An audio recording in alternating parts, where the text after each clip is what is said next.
interactive panel where you will have the opportunity to submit any questions to staff members. So we hope that it will be a fruitful discussion. Some objectives for today. We hope to expand your knowledge on student success strategies that have been proven to work for low-income college students in their first year. You will hear directly from Detroit Promise Path staff and success coaches about how their program is impacting students in Detroit. Lastly, we hope that these lessons will be useful so that you can apply them to your own students wherever you work, whether you work for students directly, oversee a Promise program, or support college access or success programs outside of institutions. This webinar will provide some practical tools and resources to get students to and through the first year. After all, our collective goal end here is to graduate students.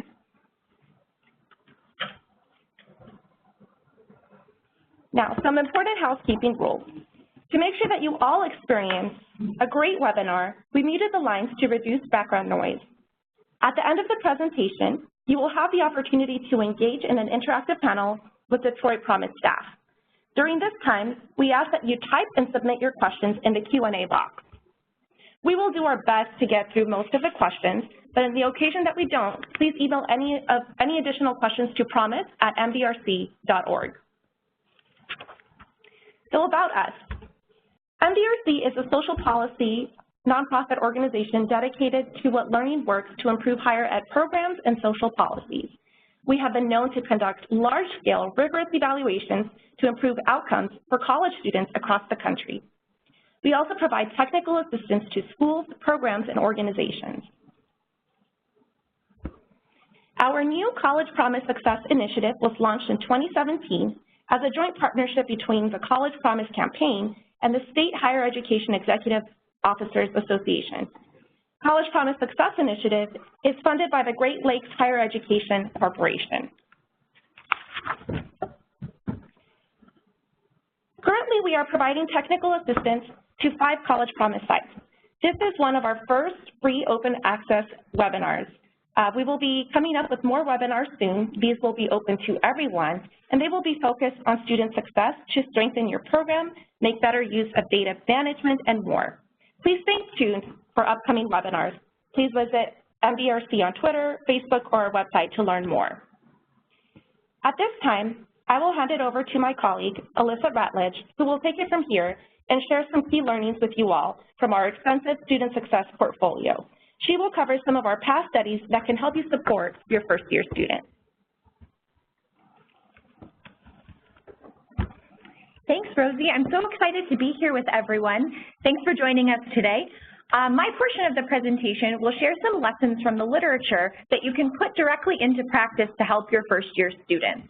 I have 5 lessons I'm going to share today, and then we'll hear directly from the Detroit Promise Path staff about how they've used these strategies and others to help their students get through to and through their first year of college.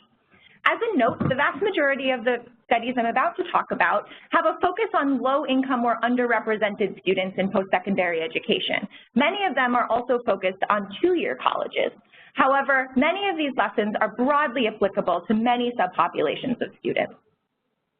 The first thing I'd like to share with you is lessons from comprehensive programs. It's become very clear in recent years that comprehensive programs that integrate many different strategies and are sustained over time are more likely to produce long-term impacts on student success. We all know that students face many barriers to success once they're in college. This is particularly true for students who come from low-income or underrepresented backgrounds, or those who are not traditionally aged in college education.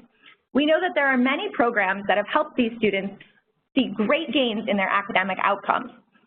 Some of the components that these programs include are things like student support services, financial aid support, expenses like books, transportation, or childcare that are not traditionally covered by financial aid and can be very difficult for low-income students to afford. Many students come in academically underprepared, so having additional strategies to help students complete their developmental or remedial courses can be very helpful. Providing support in the summer and providing jobs on or off campus can really provide students with a holistic strategy that helps them stay in school and addresses many barriers simultaneously. The classic program of this type is CUNY ASAP, or Accelerated Study and Associate Programs. This is a really popular program. Many of you have probably heard of it. In particular, you've probably heard that it has had huge impacts on students' success in school. CUNY invented this program in order to really help their students who are facing developmental education needs or who came from underrepresented backgrounds be successful in college. The program offers a range of financial, academic, and personal supports, including intrusive advising, career counseling, tutoring, tuition waivers, textbook assistance, and monthly transportation support, as well as structured course enrollment to help students create course schedules that fit their needs. MDRC and CUNY partnered in Ohio to do a demonstration replicating this program in 3 Ohio community colleges and found similarly large impacts on outcomes such as enrollment, particularly full-time enrollment, persistence, and credit accumulation. 2 other programs you've likely heard about in this vein include the Valley Initiative for Development and Advancement. This program focuses on students who are getting terminal associate degrees or industry-recognized certificates in career and technical education fields. It helps students enroll full-time at local colleges with weekly intensive counseling sessions, as well as through substantial financial assistance, career counseling, and accelerated basic skills academy for students who fall into that remedial course requirement. You'll also hear more today about the Detroit Promise Path, which built some of these comprehensive supports onto an existing College Promise program. We know that these programs have shown large impacts across the board on first-year outcomes like enrollment, full-time enrollment, persistence, and credit accumulation. We also know that CUNY ASAP has produced by far the largest impacts on graduation in any rigorous study, doubling graduation rates in 3 years. One important component of these programs is having a high-touch advising component. We know that making sure that guaranteed time with advisors is priority for students improves the effectiveness and the take-up both of advising and of overall academic outcomes. We've seen in studies across the board, ranging back to MDRC's Opening Doors study many years ago, as well as more recent studies like Stay the Course, Bottom Line, and of course CUNY ASAP, that these programs with enhanced academic advising improve students' academic outcomes during the semesters in which they participate in the intervention. Students are more likely to stay enrolled in school, more likely to enroll full-time, and more likely to complete the credits to which they have enrolled. We also see that these programs increase students' likelihood of persisting in school during and immediately following the intervention. And of course, that means that the longer the intervention lasts, the more likely they are to stay in school.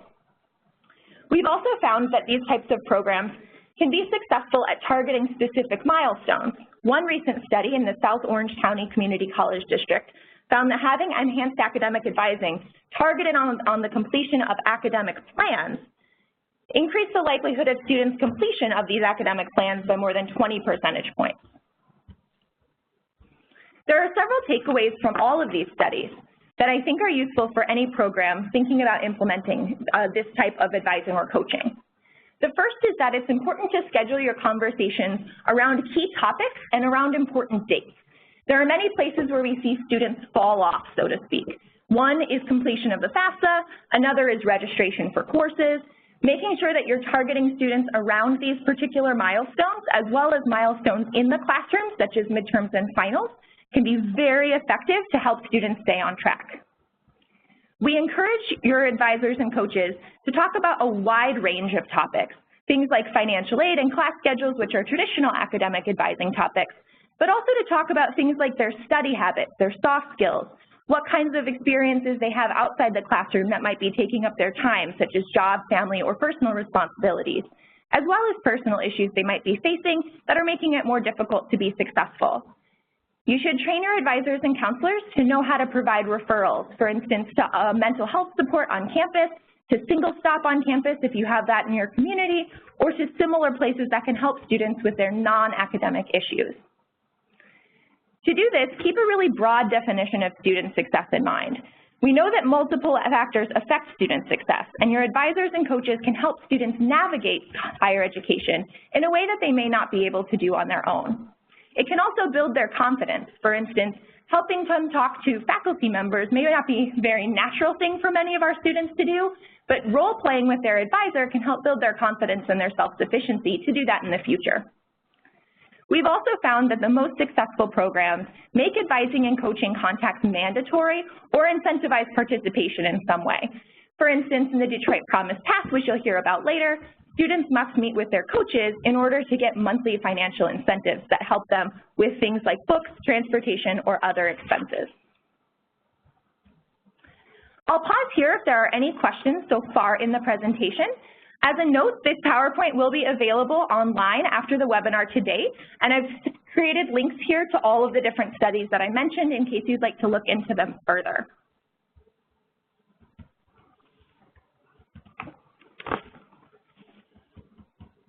All right, one question that came in is, which component of comprehensive programs like CUNY ASAP is the most important? It's hard to say what's the most important from a research perspective. I think one of the things we consistently hear from students is that having relationships on campus is the most important and most salient piece to them. So really building that advising or coaching relationship, having someone that they can talk to and rely on. That said, we do strongly believe that having multifaceted programs is the most helpful because students do face a wide variety of barriers and might face different barriers over time. For instance, a student who faces a financial shortfall in the short term may have that resolved with a different economic situation later.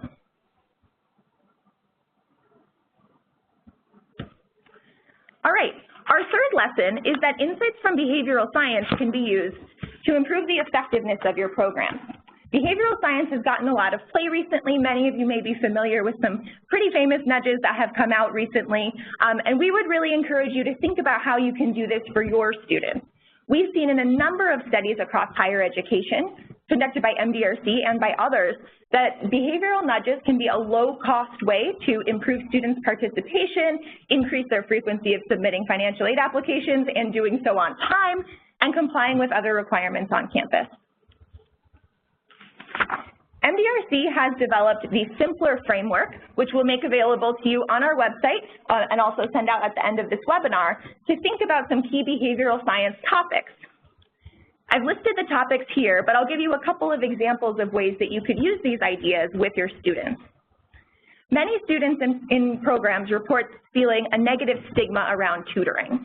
So one thing that a successful program can do is use a social influence behavioral science concept to reduce that negative stigma, sort of reframing that tutoring is for students who are struggling, and instead emphasize that the best students and the most successful students are using tutoring to stay on top. In addition, we've had a lot of success using implementation prompts. An example is allowing students to schedule something in advance, creating a clear and actionable way for them to, for instance, register for classes by making very clear on your documentation that this is the date and time to do that registration and helping prompt them to complete the action. It's also important to figure out what will work for your particular students. We found in some of our studies that text messaging is a very effective way to reach out to some student populations. Some students, especially transient populations, find that text messaging is very easy to use. On the other hand, we've also found that for some student populations, having printed, mailed, personalized correspondence can be really effective because these students traditionally don't receive a lot of mail. So to them, it is unusual and something that they would pay attention to. Unfortunately, we have universally found that students are really terrible at checking their email, so thinking about ways to help make your emails more enticing, if that is the method that you have most readily at hand, can hopefully help some of that. Our fourth lesson is how effective data management can help staff monitor and improve your program. So data management is a big topic. But one of the things I'll really emphasize is that you can collect student data to help your program think about how to serve students. All of the most successful programs that we have studied use data in some way to help think about how students are interacting with the program and how they're completing key milestones. An example is thinking about students' completion of the FAFSA or registering for courses in the next semester. If we know, for instance, that students must enroll full-time or 12 credits as a requirement of the program, who's checking to see if students have done that? Can staff in advance check to see who has not registered yet or who hasn't registered in enough credits to make sure that those students will continue to be eligible for the scholarship? Can you check enrollment after the first day of school but before the census date to ensure that students are still enrolled and not dropping off at that point. There's a lot of ways that you can use data to make sure that students are participating and help them think through the different responsibilities that they have. Here are some examples of student data that we've used in various projects here at MDRC. You can think about this in terms of communication. So if you're sending out text messages or emails to students, how many students are responding to them? What proportion of students are opening the email? That might really illuminate how you're using your communications data.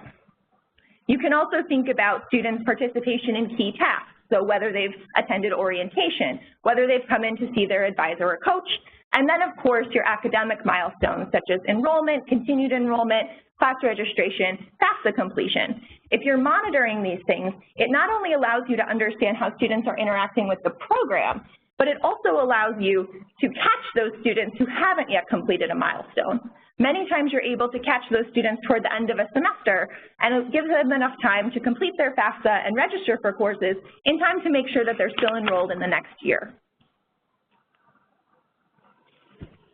Finally, we've seen that many studies show that financial incentives tied to important milestones can encourage students to complete them. So beyond just messaging to students about these milestones, you can really help them complete them and, of course, put a little more money in your low-income students' pockets by creating some financial incentives. In MDRC's performance-based scholarship demonstration, we did this in a number of different ways to incentivize different behaviors in college. So some of them related to enrolling in college at the beginning of each semester.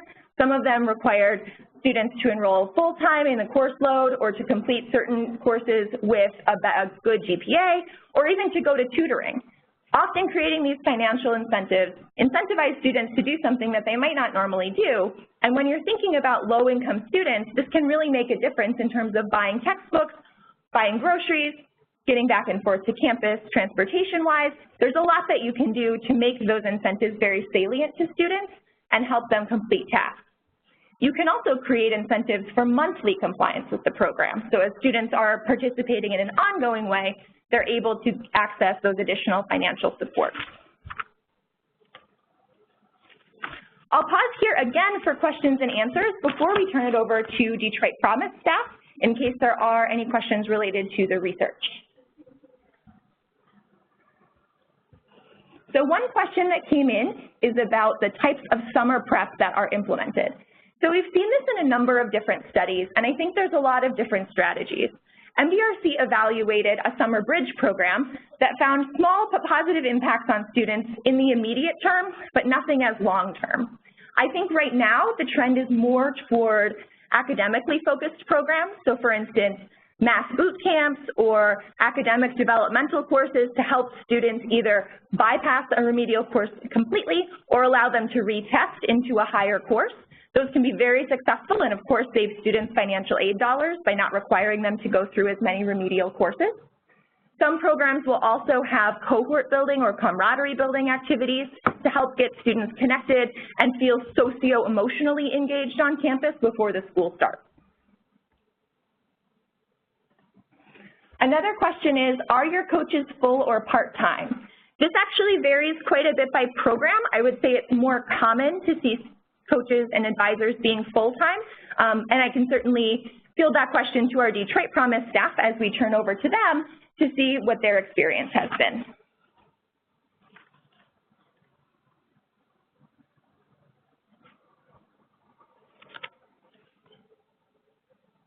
All right, so I will turn it over to Monica Rodriguez, who is the program manager at the Detroit Promise, to share a little bit more with you about their program. Thank you, Alyssa. So my name is Monica. I oversee the Detroit Promise Path. We are the student success arm of the Detroit Promise, which is a scholarship available to any student who lives in the city of Detroit and graduates from a Detroit high school. We have two arms of our scholarship, one for 4-year students and one for 2-year students. Our student success programming right now is only aimed at the students headed into community college because that's where we saw the biggest gaps in success. So our program, the Detroit Promise Path, operates at our 5 local community colleges. I think what's kind of important to note as we start into all of this and what makes this a particularly important kind of venture for us is that it is a program external to the college, meaning we have a group of students we're interested in, we're dedicated to, and we need them to be successful without actually being the college themselves. So we have a cohort of about 800 kids across 5 community colleges that we run through this student success program. I think I'm not sure who's moving the slides forward. Perfect. So that's our team. Just so you know, have faces. I am that bottom right-hand corner. We have the 2 folks on the line are one above me and one to the side of me, both Ashley and Maitreese. And we learned really on with our Promise programming that college access does not equate to college success. And I'm sure for anyone who's savvy enough to be on the line, that is not a new piece of information, but we really had to ask ourselves as a Promise team, where do our responsibilities start and end? So as a Promise zone, we were dedicated to increasing college access for Detroit students, and we did that simply by offering the scholarship. But a few years in, we realized that the scholarship alone wasn't enough to sort of change the outcomes for students in the city of Detroit, and that's when we partnered with the MDRC to try and figure out what would work best in supporting our students.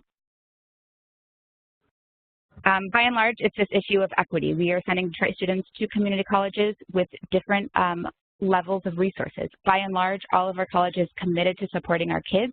Out of the gate, to sign on to be one of the Promise colleges, they had to sort of show us a plan of student success that they had at their college. And they were offering all of the things they said they were offering, but our students were not taking advantage of them. And again, for anyone in this world, that is not a surprise. The kids who need it the most are the least likely to show up and find those resources tucked away on the college campus. So for us, we had to figure out what was a more intrusive and kind of aggressive approach to student success beyond just waiting for our students to filter into those areas that the college had set up for them to be successful.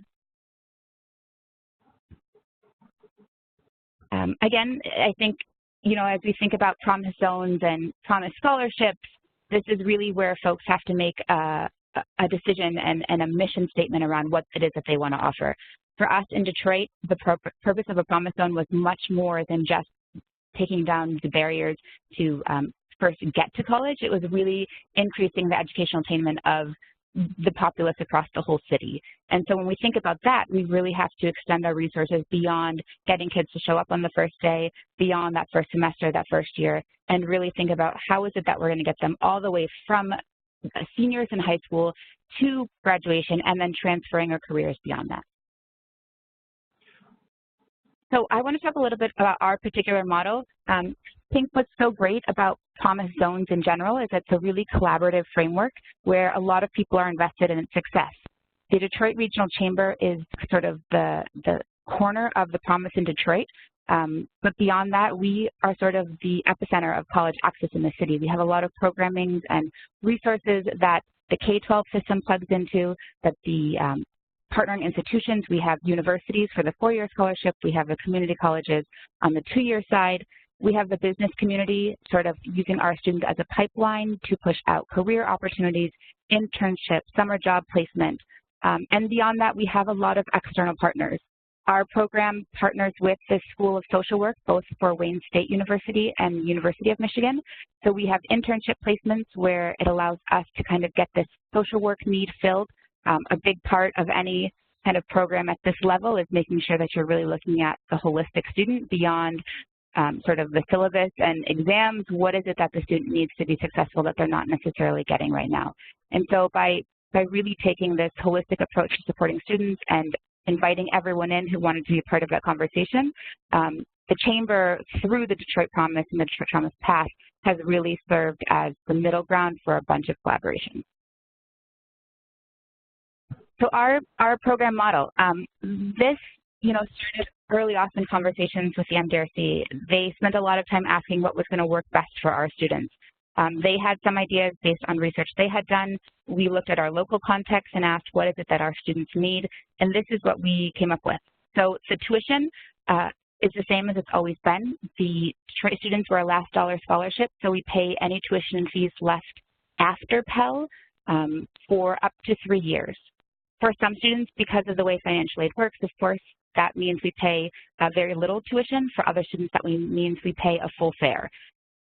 Messaging to students is the same. It doesn't really get interpreted that way. It just sends out the message and alleviates the fear that no matter what, so long as you live in the city of Detroit and you graduate from a Detroit high school, you will have a tuition-free path to at least an associate's degree.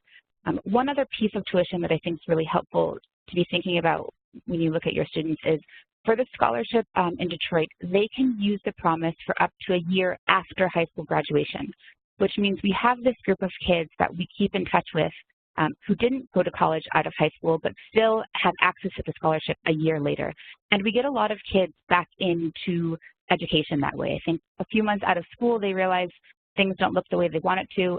They really need that education that everyone told them about, and they're more interested in engaging with us. So having that gap, I think, has been a really important piece for us to kind of spread the message beyond it's not too late, there's still options out here, and then having the coach accessible to the student really makes the whole thing possible, where the student can say, okay, no, it's April, I graduated high school a year ago, but I just now think I want to go to college, can I do it? They have someone who serves as home base for them, and that makes it possible. So beyond the tuition, our program is really centered around coaching. We have 5 full-time coaches. They are folks, the question about full-time and part-time, one of our coaches on the line right now started off as part-time and is now full-time, and she can talk a little bit about that transition. On my end, I've seen that full-time coaching, I think, works better than part-time, just because it takes, kind of takes your whole body, your whole heart to support a caseload of kids. And, you know, when you're managing that across other responsibilities, it's a little bit more difficult. But when you're in the flow with a group of kids, you can start to cross resources, cross kids. You're already going to expend a certain amount of energy. You know, if you have one kid, you still have to learn the whole system. So you might as well have 100 kids, and at least you can apply that knowledge to 100 kids. I think it's just a more cost-effective way of sending out those resources. So our program is really centered around coaching. Students are expected to meet with their coach twice per month. If they meet that benchmark, they get that financial incentive. That incentive comes through on a gift card, basically a Visa card, that gets automatically uploaded every month. Once they meet that, they get notified. Students are allowed to use that money however they want. We always push them to use it in ways that allow them to be successful in school. So that might mean books, bus passes, you know, gas, any of those things, but ultimately it's up to them. So beyond that, the sort of logistical milestones of our program, the tuition, coaching, and financial incentive, by and large, like I'm sure a lot of programs in this area, it is very intentional and very intrusive. What wasn't working with the colleges the first time around was waiting for the kids to come into an office and ask for help.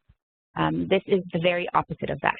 We love when kids come and ask for help, but by and large, the kids who need it the most are not going to ask it in a time when there's still something that we can do. So we're really intentional in reaching out to those kids. Each coach has about 100 participating enrolled students is what we're really aiming for, and that gives them the space to really reach out to kids constantly and pull them in. Our coaches will talk about strategies they have for doing that. It's not easy, and you really just have to be okay not quitting. And months and months and months later, you might never have heard from someone and they finally show up, and those are real wins for us. But I think it's a philosophy that has to sort of permeate all parts of our program, is this idea that once a student is assigned to you as a coach, they never ever go away. It doesn't matter if you've never talked to them. It doesn't matter if they've ever responded. It doesn't matter if they've told you they're enrolled at a different college or university, they stay on that caseload. Because when something goes wrong, and statistically of our Detroit students who end up at those colleges and universities, something will go wrong, and they end back up in the city and they still want to pursue college, they have that coach to figure that out. And so long as a student is assigned to a coach's caseload, they stay on there for 3 years. You want to move the slide forward? Perfect. Oh, if you go back one. So I want to spend a minute here. I think as kind of practitioners and all of that in the educational field, this list is really sort of our breakdown of what we found to be sort of the things that help us keep students around. So among our coaches since 2016, we've accumulated close to 10,000 hours of coaching. And I think that's a really important thing. So between our 5 full-time coaches, they've had 10,000 hours of conversations with students in their first semester, second semester, second year of college, and pretty much the exclusive question on the table is, what is it going to take to get you to graduate, and how can I help you be successful in that? And with that, I think we've come up with a lot of common themes. Of course, really, the magic of a program like this is addressing the individual student in front of you, right? And so we couldn't, and we still don't try and make assumptions about something that may or may not be happening to a student at a particular point in time, or the things they do or don't need at a certain point in time. But beyond that, there are just some universal truths about colleges and students, specifically students who are generally high need, struggling to be successful in college. And so I'm going to ask the coaches to jump in here and just pick one or two. You know, this list, I think, sort of speaks for itself, but there is entire narratives behind each of these bullet points. So Ashley, Martrice, if you just want to speak to one or two on why you think that this is an important piece of coaching and how it's helped you and your students. Sure. This is Martrice. Definitely. Hi, this is Ashley. I'm going to take number 4, in being annoying. Yeah. I just like to echo this every time that we have these type of conversations. We are personal stalkers. We are, by and large, the means of communicators to our students. And so we are very, very intrusive to the point where all forms of personal communication are attacked. If a student is not communicating with me via text message, then I reach out via phone call. If I do not get a phone call within the next 2 or 3 days, then I reach out via text message. If that doesn't work, then I'm going to email. And if email doesn't work, then even slip into a social media platform. I go through all around the communication it takes to reach out to my students to the point where they're oversaturated with communication from me. It's like they have no choice but to respond. So it's really gratifying that after my attempts, I do get that response. So I annoy my students to the point where it's okay. They have to give me that response. If they know that since I'm reaching out so much, that there's a care on my behalf. In their minds, like someone that's coming from the education standpoint, no one reaches out in that intensity to the point where they don't have a care. So they know that we're coming from a place of care and a place of want to see them do better and be better in life. All right, great. This is Martrice, and I am going to take number 7, give the script, and then practice it out loud. And so in the presentation, it was mentioned that students sometimes don't feel comfortable talking to professors or to counselors or advisors or feel like they know exactly what to say. So we refer out a lot as coaches. But when we refer out, we don't simply say, oh, go to counseling or go talk to your professor or go to their office hours. We actually say you should go to talk to your professor during their office hours and let's craft what we think you should say.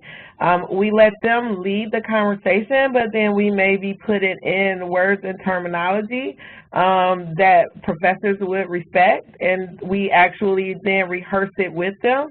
So we pretend like we're the professor and we have them actually talk to us the way they would talk to that professor. And this sort of role playing actually helps them feel more comfortable with when they talk to the professor. And when I role play like this, you know, I'm that very accommodating professor the first time, and then we do it again where I'm that professor that's, you know, that nobody wants, so that they won't feel sort of angry. If that happens, they'll know how to deal with those feelings ahead of time. Back to you, Ashley. Also, yeah, in addendum to, I also find that even walking students to certain departments, like walking a student down to counseling, I've had to do that maybe on several occasions, and just help a student feel comfortable with that, help a student understand that, hey, this is not something that is normal, right? This is something that a lot of students have to go through, and me walking them through that process helps them understand that. And I also, when doing so, I point them to the right people or the correct person to contact when they do get to that department. I walk them through what questions that they need to answer or ask and what information they need to provide in order to get the help that they need, because sometimes going through those processes, they may not know, as Martrice said, or it just may feel uncomfortable. So even helping them through those processes really assists them in feeling empowered and really having the autonomy to advocate for themselves. Ashley, I'm going to ask you to do number 10 because I think you're great at this, yes. and I've actually taken some things from you on this one. Yes. So I have the conversation like so frequent to the point where anytime a student comes into my office and they're not having the best day, or they may not have had the type of outcome they wanted, I always ask, what's going on inside your head? Because most times than not, something negative, some inner voice or some type of idea sprouted there that did not have the outcome in which the student wanted. I said, so everything starts inside. I hope my students understand that the power of affirmation is so important, and so I really help my students understand that their inner voice and what they're saying to themselves will predict the outcomes that happen. And so I give my students the tools to create affirmations for themselves, to create verbal and mental outcomes first before going into any challenging situation. And I'm seeing my students write down their affirmations, and we have conversations where I've heard them restate them, and they've given me the outcomes in which they wanted. So helping our students to understand that they are sometimes their worst enemy, and that, you know, professors and the situations that they think are challenging are first in their head. So helping them understand that if you can overcome the challenge in your head first, then the challenge on the outside is nothing. And, you know, our students really falter with that, so helping them through that type of challenge really creates positive outcomes. All right, I'm going to tackle number. Go ahead. Oh, go ahead. No, go ahead, Rachel. I was going to do number 3, don't disadvantage the disadvantaged. We talk about this a lot in our coaching meetings, where students come in with some powerful stories of just things that are blocking them from being successful. And in any given coaching session, you can get weighed down by the things that students are telling you that are going on in their personal lives or, you know, at work. But we have learned that it's not to our advantage to disadvantage the disadvantaged. And so to just sort of pat them on the head and say, poor baby, doesn't do them the service that they really need, which is to learn how to be resilient and to learn how, even in the face of all of these problems, these very real struggles that you are having, you have to learn how to keep going. And so we have learned as coaches sort of how to listen, but teach them how to keep it moving. And so part of our strategy is how can we teach them how to overcome their barriers and keep it moving so that eventually their life plan sort of overtakes whatever these barriers are. So we don't want to disadvantage the disadvantaged. We want to give them the advantage of being resilient. Yes, yes. And one more, which leads to like number 8. We were all challenged or charged with the task of creating an inner circle on each one of our campuses. Since we are external to the campus, we found it very important to create partnerships with key players on the campus so that our students could be properly served with resources.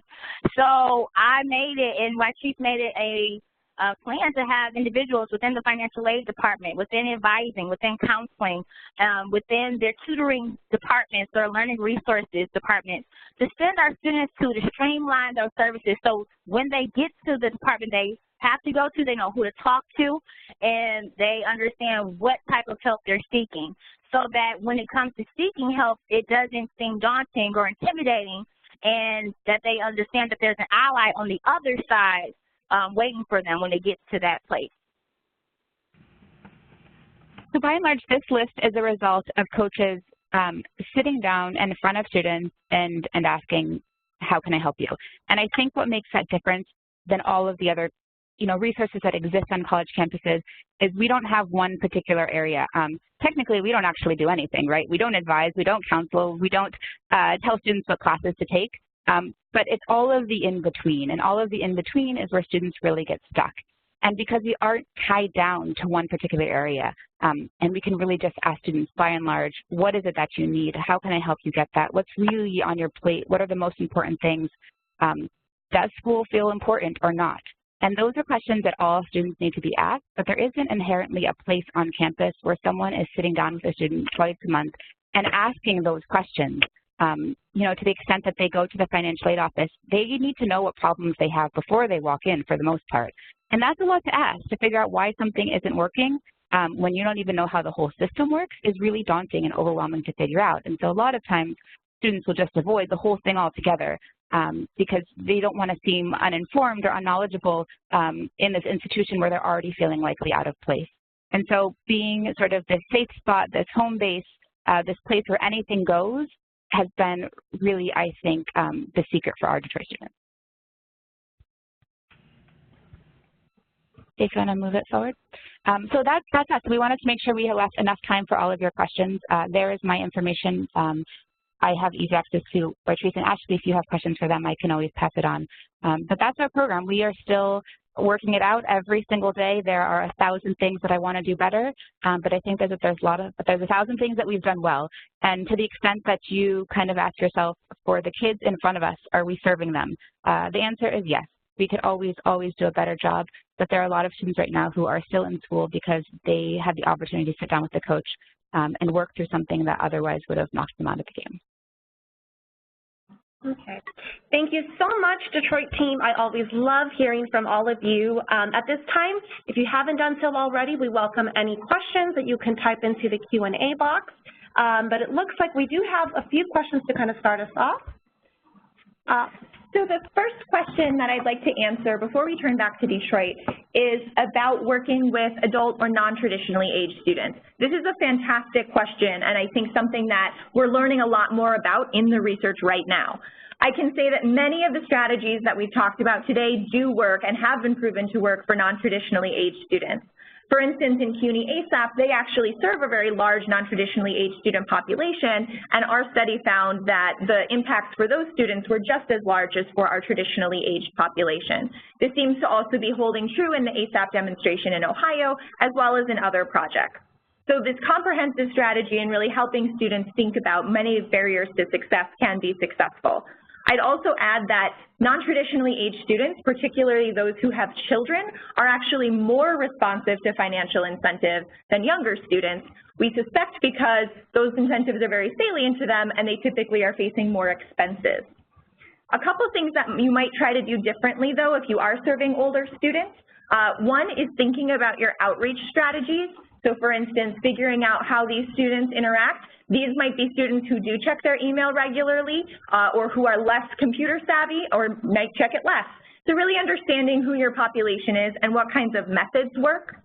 Another important component to thinking about serving older students is how you're cohorting them. So many older students who are especially returning adult students feel out of place on campus. They feel a lot older than everyone else in their classes. They may feel like they don't belong there. So thinking of ways to introduce them to other students who are in a similar life stage or of a similar age, perhaps of a similar background, can really help them form those emotional connections on campus and keep them more engaged. This is a strategy that we use across the board, but it might look a little different for your older students who are more likely to feel out of place than your younger students. Okay, I guess this question can be directed towards Patrice and Ashley. How long are the coaching sessions? I can start that one. Normally a coaching session lasts anywhere from 20 to 30 minutes. We have had some that go longer than that, but we really try to keep them to 30 minutes so that a student sort of knows that that's the time work and the time frame.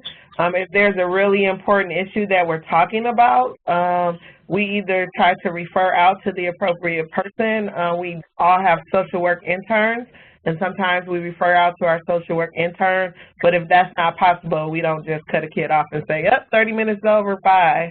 We will handle the issue. Okay, and as a follow-up question, what is the ratio, and are these coaching sessions on campus? Ashley, you want to take that one? Yes, for the most part, the majority of coaching sessions do occur on campus. If we do have students who are unable to get to campus due to transportation issues and or our schedules don't align, so they're on campus when we are not on campus, I have made and other coaches have made accommodations to have coaching sessions off campus, and that there is no programmatic rule saying that we have to have them on campus. We just noticed that they're more successful when they are on campus. But we do have coaching sessions off campus for students who are not able to get to us. Great. I think that piece right there is really helpful to note in just terms of a philosophy of a program, right? So if a student isn't comfortable being on campus, let's say you're still trying to get them through the door and they're just not ready yet to see themselves as a college student, being willing to go wherever they're at as a philosophy, both emotionally and physically, is really important. And so we don't set restrictions to that. We always ask coaches to be willing to go elsewhere, and I think that says a lot to a kid when you're willing to venture kind of into their world. You gain a lot of traction. Yeah. This question is for Monica.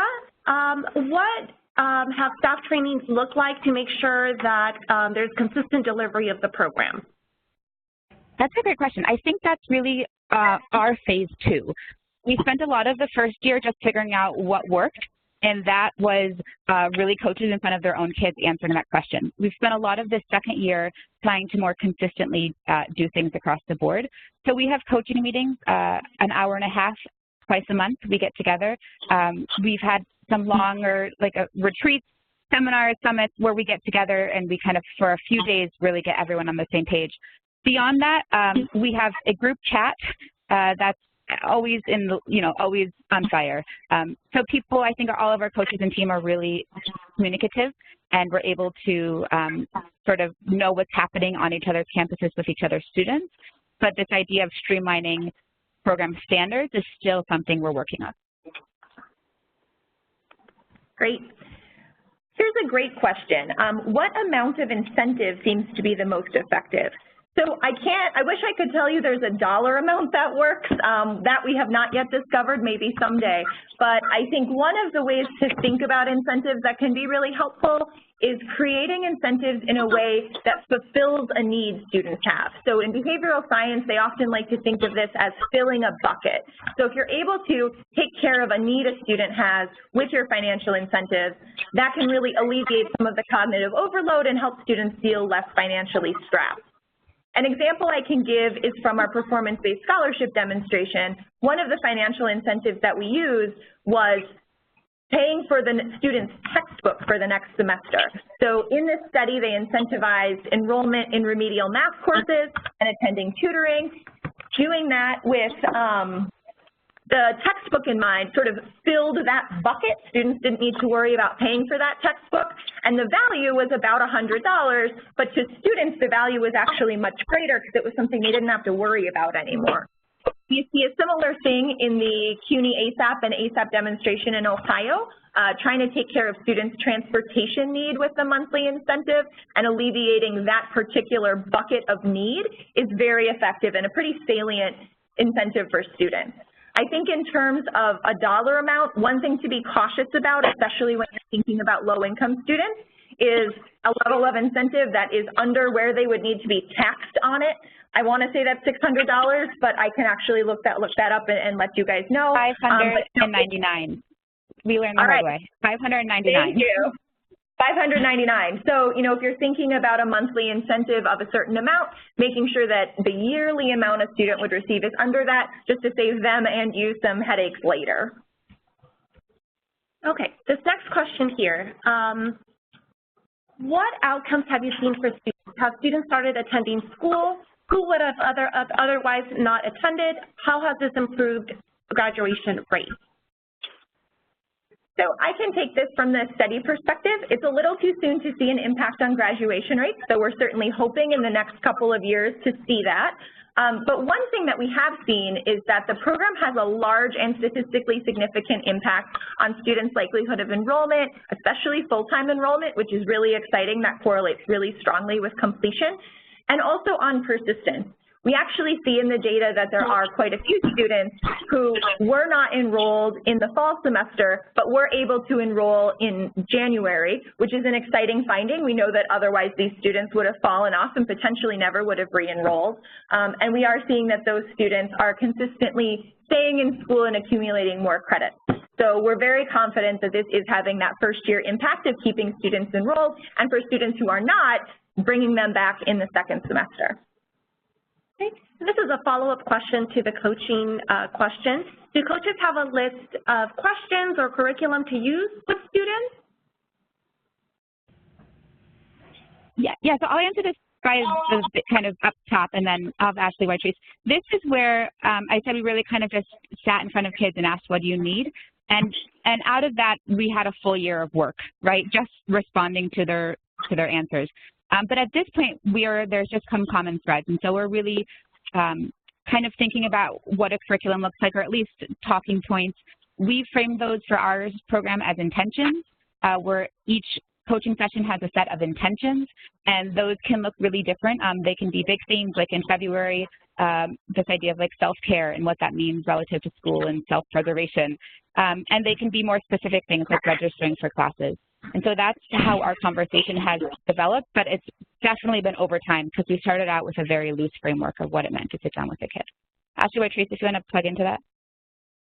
Yeah, just basically what you said, and we have intentions that we all share together now.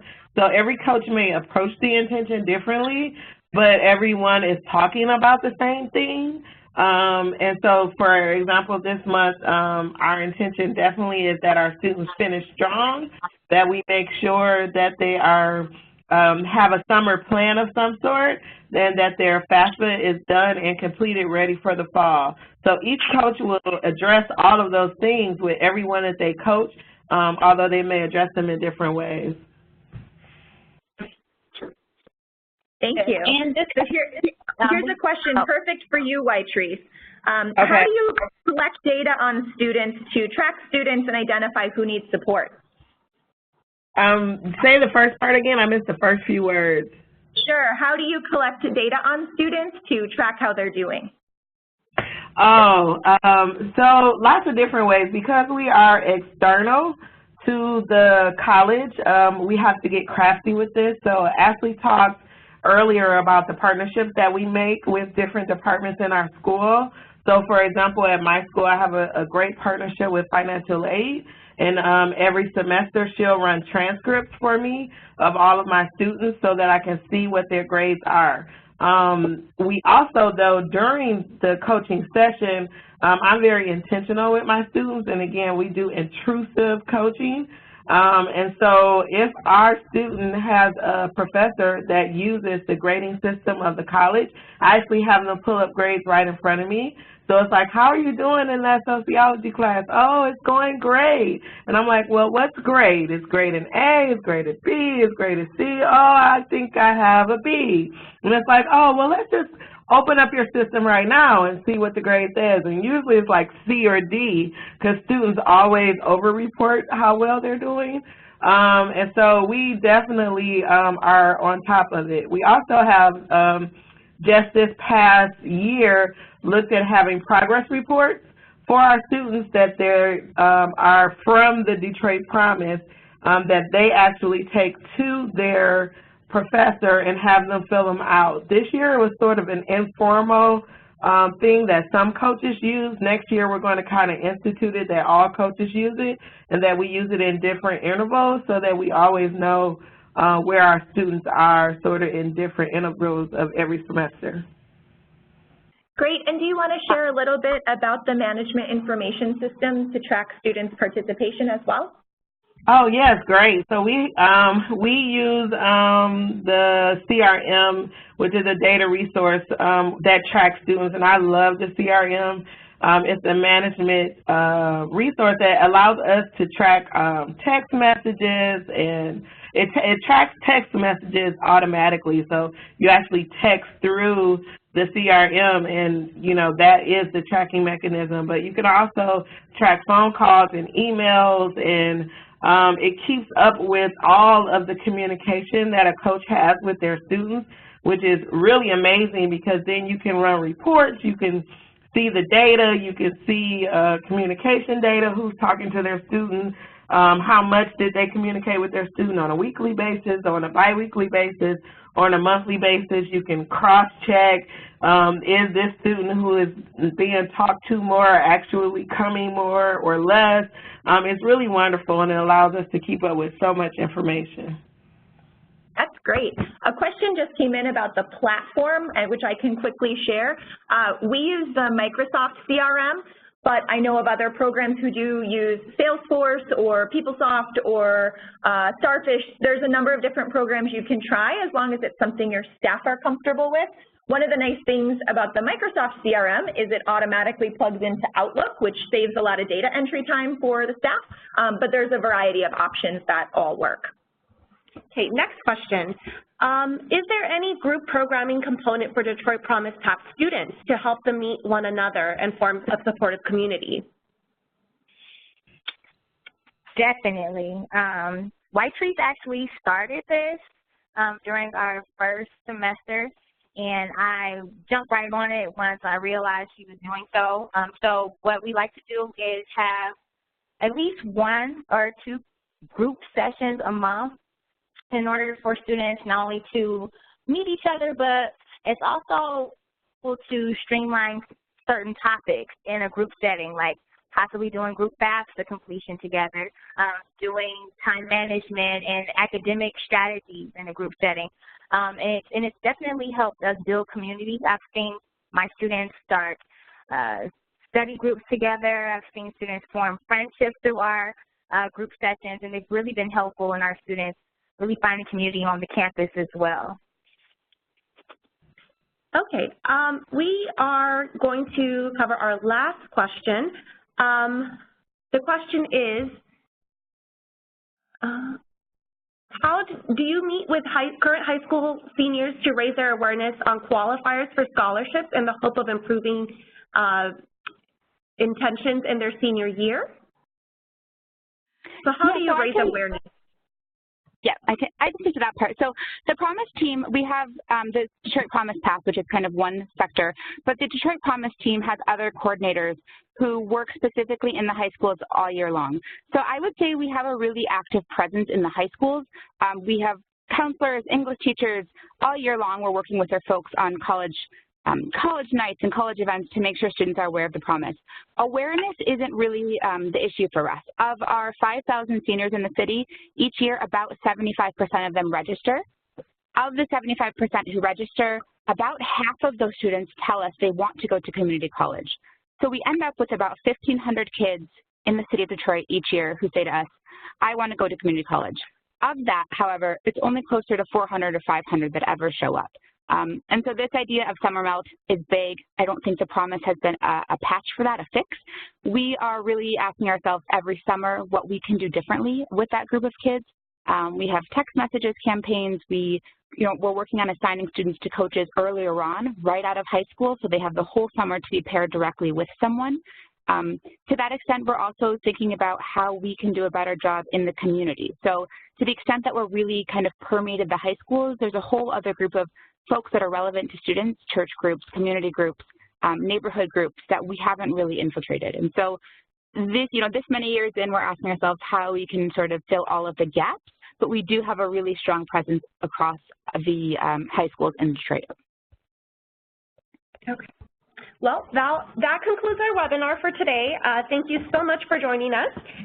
So for participating, you will be receiving a follow-up email with slides, resources shared during our presentation, like the Simpler Framework, and our new issue focus on the early findings of the Detroit Promise Path. Please visit our website, www.mdrc.org, for more updates. Thank you.